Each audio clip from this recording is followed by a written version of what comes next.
How many times do you think you've seen Shelby Oaks? Oh my God.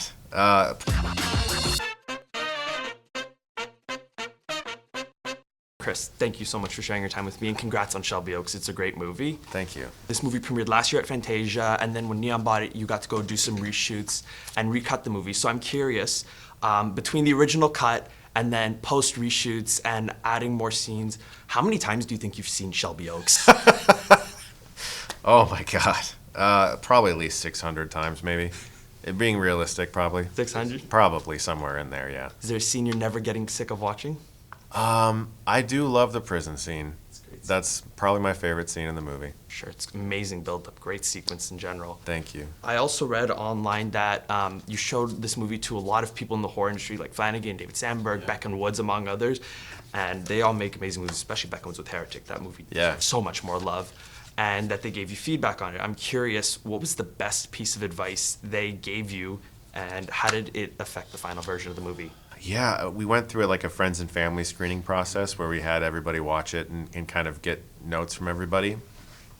I think what was interesting is like when you show like 20 people a movie, if one person says something but nobody else says that like maybe it's a problem. You don't have to really worry about that. But if like 15 people out of 20 are all kind of saying, look at this thing here, then you need to look at that. And I think initially, the documentary portion of the movie was longer. Yeah, it was like 20 minutes, and now it's about 15. And so, like the overall like overwhelming note was like try to find a way to condense some of this and get to some of the other things a little quicker. It was mostly about pacing, and pacing is tough because when you we just said, I watched this movie 600 fucking times. Like, you kind of start to become desensitized to it, and you need those fresh eyes to come in and say, like, this right here is a part where you could maybe try some things. And on the note of that documentary part, the way you end it, absolutely insane. That threw me for a loop in the best way possible. Great. Correct me if I'm wrong. I believe you did the sound mixing here, actually. I saw that on your Instagram. Urban post, yeah. We did a little bit of urban post, and we did a little bit of the Fox lot in LA. It's my favorite part of the movie, and it's so integral to it. From filming to the final version, which scene do you think benefited the most from that sound mixing and design? I'll talk about the prison scene. So, like, when she enters on the ground level of the prison, the room tone and the ambience of the prison is what I would call normal. You're hearing some metal warping sounds, you're hearing a little bit of room tone. When she gets to the catwalk and she's on whatever, the third floor, and we're peering down that catwalk, and she starts walking towards the prison cell. We took those room tones down really quiet again, and it gets really silent.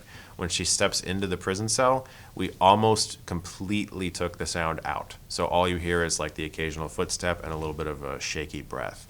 Because we like this idea of the closer that we get to the presence in the movie, the evil presence in the film, the more its aura, whatever you want to call it, affects our atmosphere in a way. Like, it's like we don't, like, the earth and the way we perceive sound and everything is literally not proper around this thing. Like, sound starts to go away. And so we really experimented a lot with making it feel like Mia was getting closer and closer to this sort of unimaginable evil.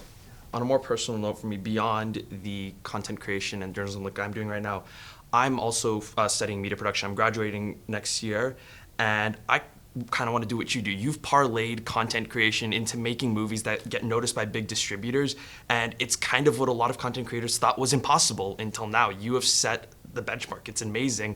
What is the best advice you have for people like me and others in my position? Thank you. That's really incredible to hear. Because that is my ultimate dream, is that people watch this and think like maybe I can do it too. And it's really great to hear that. First and foremost, forget about that thing you hear a lot where people say, there's a camera in your pocket, just go make something. Everybody knows that already. Everybody's already making stuff. You make stuff. No one needs to tell you that.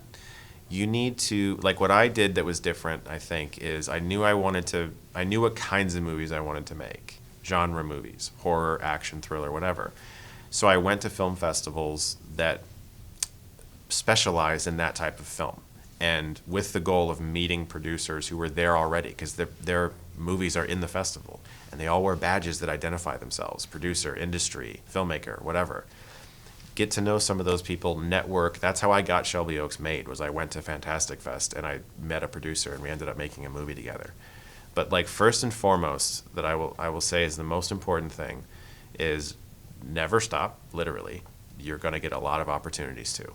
A whole bunch of people, whether it's your parents, your friends, your family, people online, strangers, they're going to be like, don't do this thing you want to do, because you need to keep doing this thing that we like you doing.